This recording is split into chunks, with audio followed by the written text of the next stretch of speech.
Je donne la parole maintenant à Son Excellence, Madame Amina Pressy Longo, ministre du Genre et de la Solidarité nationale du Tchad.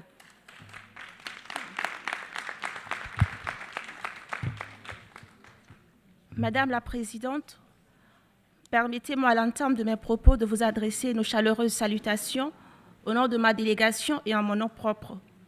Le thème de la présente session, en lien avec l'innovation et l'éducation à l'ère du numérique pour réaliser l'égalité des sexes et l'autonomisation des femmes, nous interpelle à plus d'un titre.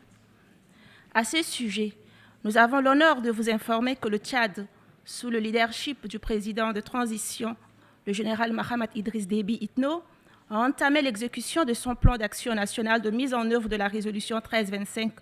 Il est important de rappeler et de souligner qu'un objectif majeur du pilier participation de ce plan porte sur l'amélioration des connaissances et l'accès des femmes et des filles aux technologies de l'information et de la communication. Aussi, pour améliorer l'accès au numérique, le gouvernement du Tchad a pris des mesures conséquentes. Un plan stratégique de développement du numérique a été élaboré pour atteindre une économie diversifiée et résiliente au moyen d'un TIC à l'horizon 2030 avec des dispositions favorables aux femmes. Un plan de maillage national en fibre optique est également en cours d'exécution afin d'améliorer l'accessibilité des populations aux TIC.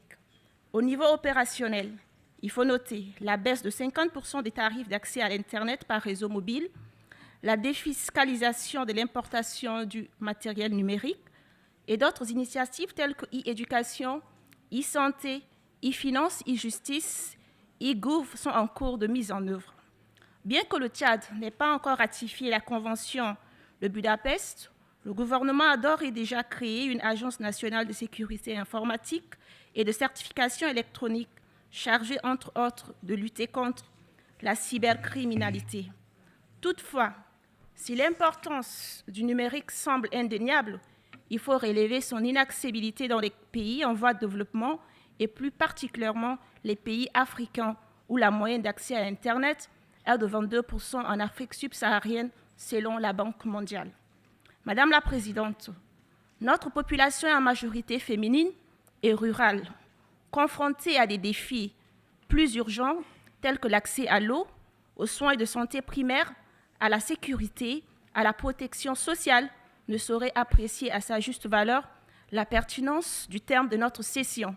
D'où mon appel du haut de cette tribune à ne lésiner sur aucun moyen pour réorienter les investissements sur le numérique en satisfaisant ces besoins élémentaires de nos populations. Alors, à ce moment, elles pourront s'approprier de la thématique et nous pouvons parler ensemble de développement inclusif. Aussi, Madame la Présidente, nous souhaitons de notre session des résolutions fortes et non seulement des discours pour éradiquer en réalité les violences en ligne contre les femmes et les filles, car nous pensons et estimons qu'il est inconcevable que les promoteurs des plateformes numériques ne se préoccupent uniquement que de leur chiffre d'affaires au détriment de la protection de leurs utilisateurs.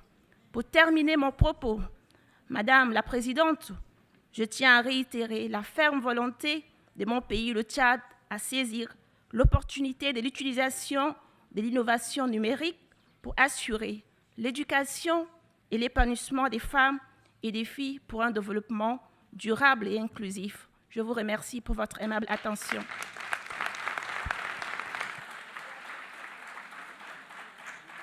Je remercie la distinguée ministre du Tchad.